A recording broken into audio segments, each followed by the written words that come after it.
Hi everybody, it's Papa Paul. I do hope that you are well. As promised, this weekend I was going to tell you something that happened to me. Well, I was out and about in the park yesterday with the lovely Lexi, who a lot of you have seen on my page and who I have a great rapport with. And while we were out and about, what happened was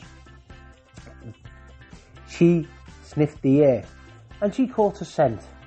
And I know when she catches a scent, the best thing to do is to follow her and just let her get it out of her system. Otherwise, I get stressed chasing her around and out of breath, and she gets stressed with me. So we like to keep the things happy.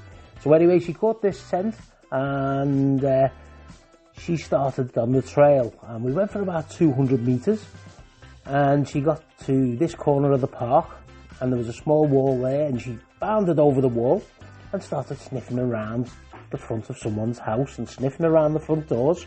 And I was like, what are you doing, girl? Come on. So I went in the garden and I got it out. Now that's naughty, you shouldn't go in there.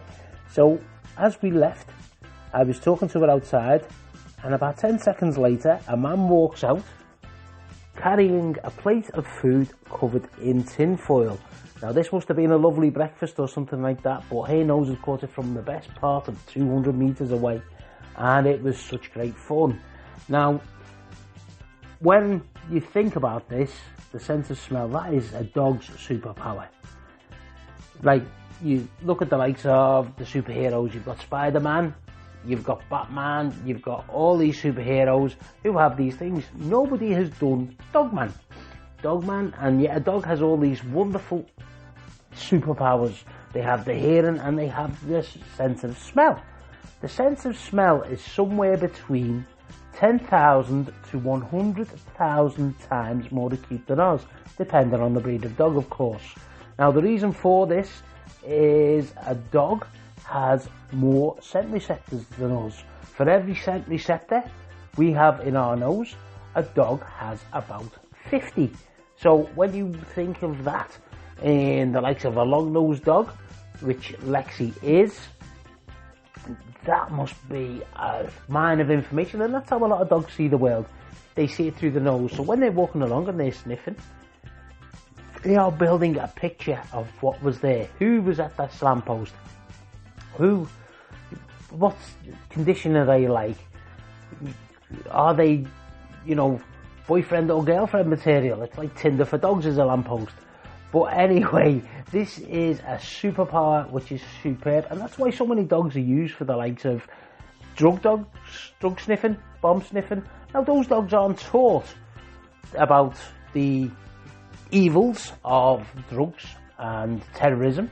They are taught playing games, and if they get a certain sense of smell and they crack onto that, they get to play with their favourite toy, and dogs love play. So with that in mind, I promised you a number of games that you can play with your dog. Well, here are just a few, and a lot of these are actually listed and written about in my book Walkie Talkies, and which is available on Amazon. So it may be worth, if you want a hard copy and how to play these games, just order that on Amazon, or even get in touch with me at info@pop-up-pet-care. Anyway, on to the games. So the first one is Find the Treat. Now it's a simple game, and it's a case of getting your dog to sniff out treats. And you start off easily, and what you do is you go to a park bench, you get your dog to sit, and you place the treats along the bench. And once you've hidden them, put them along there, you say, go get it. And your dog goes and gets them, and they use their nose to find the next treat and the next treat and the next treat. And it's painting a picture, and the dog gets so happy and excited because they are getting rewarded for using their nose. And you can actually I use it myself with the lovely Lexi, who is absolutely brilliant at this game. Thus why I think her nose picked up this food from so far away, and yet she is classed as a sight hound. But I use tree trunks and I hide little treats on there. And if you are going to do it, start easily with something really smelly, something like a chopped up hot dog or something like that, something that your dog's going to love and it gives off a great smell. And after a while, the dog will start leading you to these logs, and you're going like hiding it, and it becomes part of your routine, and your dog loves it.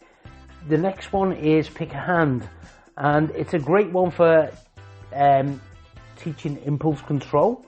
So what you do is you place a treat in one of your hands, and then you put your hands behind your back, you switch the treats, and it's like pick a hand. So your dog will come, it'll sniff both hands, it'll be, oh, what's on there, and it'll go to the strongest smell. When it gets to the hand with the smell, it'll want to get at that treat because you've got your hands closed. It'll start pouring, it'll start doing things. You can say leave it, or you can get your dog to sit. If your dog looks away when you say leave it, or sits when you want it to, you gently open the hand and say take it. So your dog is then learning take it and leave it. So when you're out and about, if you're walking, if you say leave it, your dog will say, okay, I can't touch this, I can't touch this. So if you're coming across another dog that your dog may react to, or if you've got a jogger coming past and you say leave it, your dog will start to leave it because they will be getting a reward, because you give them a reward for leaving it, and that's all part of the fun. Then there's the cups game. Remember when you're on holiday and you've got those people with the 3 walnut shells or the cups, and they've got the pea inside, and you've got to find the pea, and you lose lots of money, and your missus falls out with you for 3 weeks. Well, that's happened to me a few times, but that's a different matter. Anyway, you play these games, and you get your dog to use their sense of smell and their sense of hearing, because you can rattle the treat around in one of the cups, and your dog will find it. And when your dog goes, if they touch the cup, you lift the cup, the dog has the treat, the dog's happy, the dog's so happy with itself. And that can then be brought on to when you're away from home, when the world is opening up and where you're out working.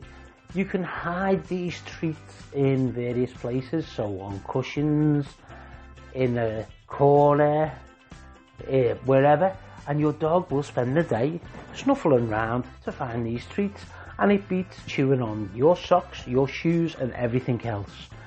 There is a great game that I love and I devote, and I know a few of my clients love this game too, and it's hide and seek, and it's a real fun game which teaches your dog recall, having your dog stay by your side, and teaches them stay.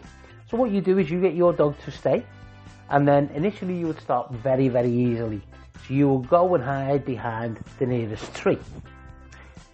Again, this is in my book, Walkie Talkies. You go and hide behind the nearest tree. You then get your dog to come and find you. And they will come, they will find you, you make a big fuss, you have a party. And then you get them to hide. You go through that scenario, but what you can do as well is you bring along someone with you next time. You go and hide behind the tree. Then you get the other person to cover your doggy's eyes. Then you go and hide behind a different tree. And what happens is your dog will go, look behind the first tree. Where is he gone? Or where is she gone? Then what happens? The magic kicks in. You'll see the nose start to twitch. You'll see the nose hit the ground. You'll see the sniff. They'll follow where you've gone and they'll find you. Again, make a big fuss. Make a party. Dogs love games. Dogs love treats. Dogs love enjoying themselves. And if you can make it more fun, your dog will be brilliant. And it's also good with recall, especially when you go and get them to sit and wait. You go and hide behind the first tree and you say, come. They come, they find you, they have a party, they love it. So these are all games and treats that we can use our doggy's sense of smell for, and it helps with the bond. We have fun too. I know I love playing hide and seek. I love playing the pick a hand, find the treat, and the cups game to a certain extent. Now, as I said to you, a lot of these are in my book, Walkie Talkies, but not only that, it is something that I do love, making sure that you have a great relationship with your dog and play games with them. because the more fun you have with them, the closer your bond and the better it is, and they are less likely to run off after that squirrel, less likely to chase that leaf, because they have that bond with you. So guys, if you do need any more information, by all means contact me. My email address is info@popperpawlpetcare.ie, and I am more than happy to talk to you about it. And if you want to be taught some of these games firsthand, I'm more than happy to do that with you, because I do love playing these games and I love teaching other people to play the games. And there is nothing I would love more than walking into a park, watching people playing these games with their dogs, because I know the dogs love it. And it would be a really funny video watching people hiding behind trees on their dogs, and watching people creeping around, hiding behind lots of trees. It would be really great. And so guys, with that in mind, that's the end of this podcast. It's been an absolute pleasure. My name's Paul, aka Popper Paul, from Popper Paul Pet Care. You have yourself a fantastic time, and you guys keep living your dreams and keep giving your puppies and your pets lots of snuggles. You take care.